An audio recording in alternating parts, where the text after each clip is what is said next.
Folks, it is finally here. After 8 incredibly long years, Sparks of Tomorrow, aka 20th Century Electricity Catalog, has finally been released. Yes, originally announced by Kyoto Animation way back in like 2018, it was presumed by myself and many other people as lost media due to the arson attack on Kyoto Animation Studio. But then, of course, here in the recent years, they announced, hey, it's still coming, and boom, here it is. I watched the first 2 episodes of it, and did it meet my expectations?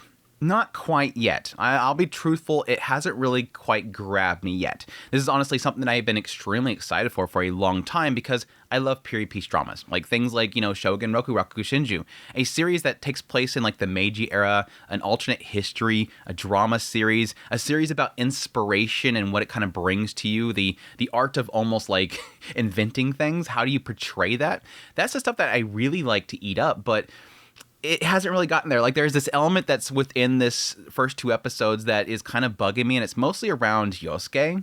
This sort of like obsession over this guy, this brother, is kind of bugging me, but I'm still hopeful. Like for sure, Kyoto Animation is still doing an incredible job. It looks beautiful. Like I'm getting immersed in the world because of how beautiful they're portraying it, how much detail is in the world, even though it is, yes, an alternate history. It's like a history that I can almost believe in, I can almost sit in. But let's get into my actual thoughts on it. First things first, let's talk about what the series is about. Like I said before, it takes place in the Meiji era, an alternate 20th century. It's like a time period where like all the, brilliant minds of electricity, those that pushed it forward, pretty much all died young, like Tesla and whatnot. But yes, we zero in on the Sakamoto brothers.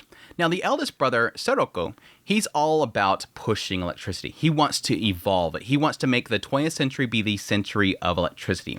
And so he's trying to write down all these ideas, and he's trying to encourage his brother, Kihachi, hey, think of some ideas too. We're gonna push electricity. We're gonna make it evolve. It's gonna be the new biggest thing. Write down all of your ideas in this catalog. Well, cut forward. Unfortunately, Kihachi's all alone. 4 years later, Soroko went off to war, took the catalog that he's writing all of his ideas in it. He took it off to war with him, and Kihachi hasn't heard from him since. He feels a little bit betrayed by this. Like the fact that, brother, you said we're going to, evolve electricity. We're going to make this century of electricity, but then you went off and left me behind. Well, at some point, Kihachi ends up running into this girl, Inako, and she's like this girl that has lost her mother, and she's trying to speak to her mother. He ends up overhearing her do this little prayer, claiming that she's not going to break any more plates. She's going to be a good girl. Just please let me see my mother in paradise once again. And this little chance encounter leads to him giving her his business card before he runs off. She ends up going back to her house, where she's confronted by the next heir to the Mizue family. Now, the Mizue family is like one of the biggest companies that actually runs all these steam companies. And he's come by there in order to propose something to her father, which is that, hey, your family, Inako's family, has this massive debt, and I'm willing to overlook it if you let me marry Inako. And the father's like a little bit against this at first, but at the same time, he acknowledges the fact that his entire sake company is going to go under. Like, this debt is going to absolutely ruin them, so he has really no choice but to wed off his daughter. So he agrees to it. But this leads this guy to pretty much make himself at home.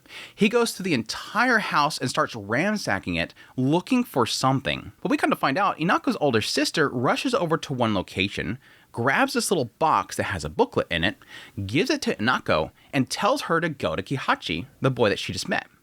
That this boy will know what this catalog is for.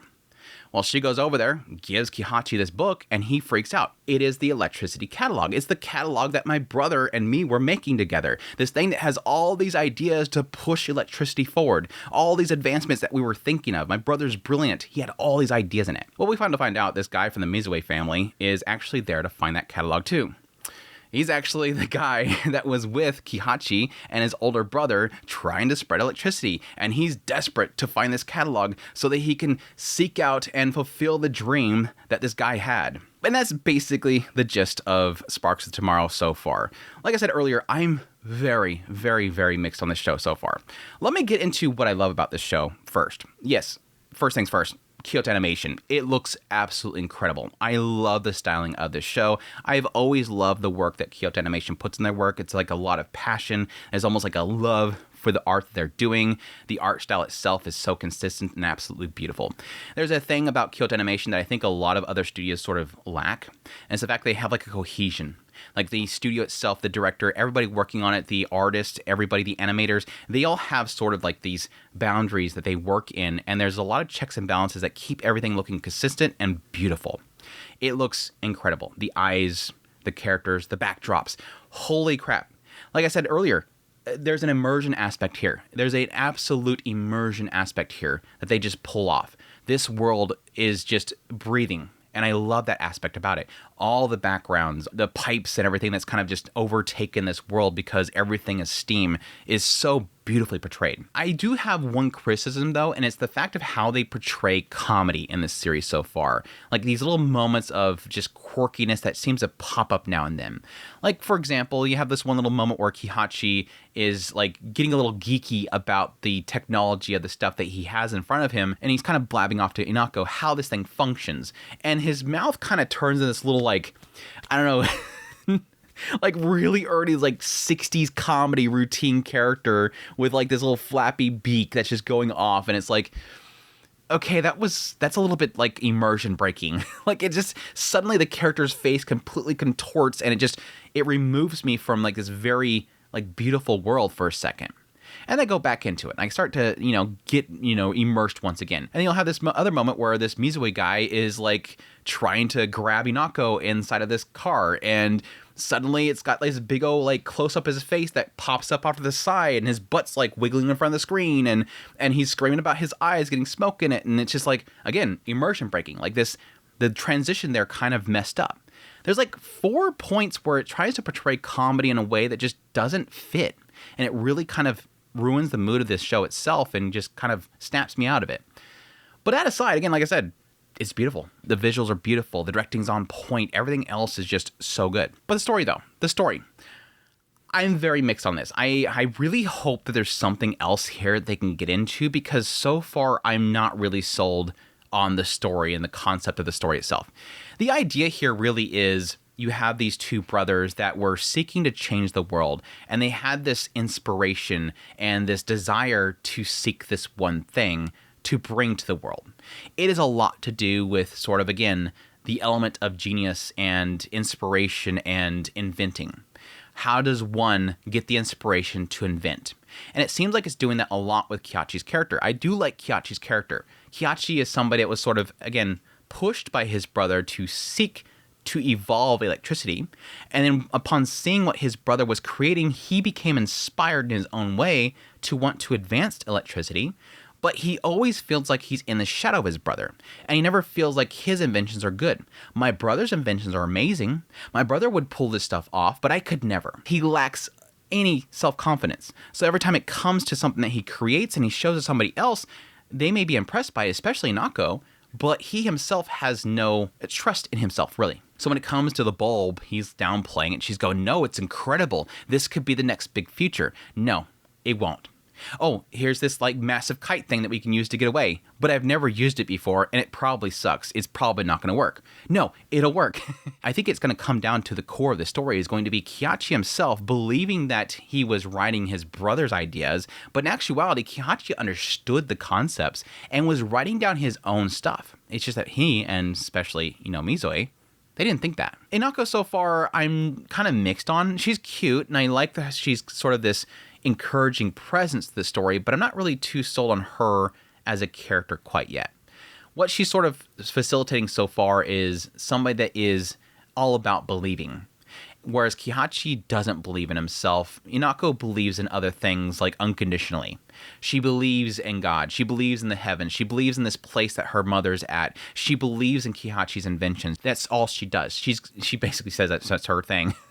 I'm good at believing. That's all I have. She's an absolute klutz. She destroys everything. She feels like she's a burden upon everybody, but at least I can believe. I can believe at least. But that gets us down to the elephant in the room. Pretty much the reason why I'm not liking this show, and it's probably 99% Mizue. Yosuke Mizue, this guy that is absolutely comically obsessed with Kihachi's brother. The opening sequence shows like pretty much the backstory. Kihachi, his brother, they're going to string up these lights. It has Kengo there. I'm assuming it's Kengo. Kengo, Yosuke, they're all there putting out all these lights and lighting them up. And then it cuts forward and suddenly we have Yosuke's obsessed with finding the book. It implies that Kengo came to him at some point to let him know that, Saroko, the brother, had died. And then Yosuke at that point became obsessed with finding Seroko's book so that he can fulfill the dream that Saroko was not able to. I'm assuming that Saroko died in the war. He wasn't able to fulfill his dreams. Somebody else got a hold of the book. Yosuke figured out where the book was, and now he wants to fulfill that dream.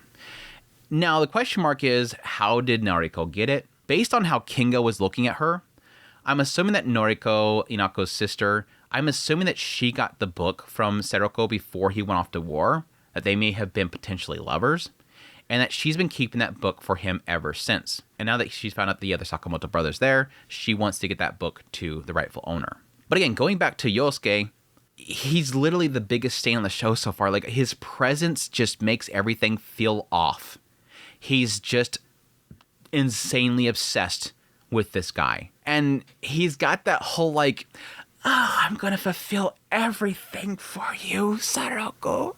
Oh, I miss you so much. They're implying that he has Saroko's glove in on this little mount that he just sits in front of all the time.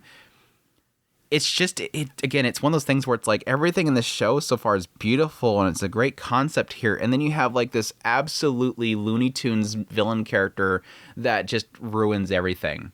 I don't like him in this show. He just doesn't fit the scene. He doesn't fit the setting at all. And that's what bugs me the most. Every time he's on the scene, I feel like I'm watching a different show. That's the problem. But that's all for me to say. It's got potential. This show has potential. It's beautiful. The setting's beautiful. The directing's on point. It's got this element about inspiration and believing yourself that I think could do some really good stuff, but the guts of it's kind of being corrupted by the existence of this really tropish, comedically bad villain character that just is obsessed with this other guy. And we'll see though. But that's my thoughts so far on Sparks Tomorrow. I'm still really hopeful. I want it to be really good, but we'll see. But I hope you guys found this video informative. Hope you found it entertaining. If you did, hit the like button down below. Until next time, y'all take care.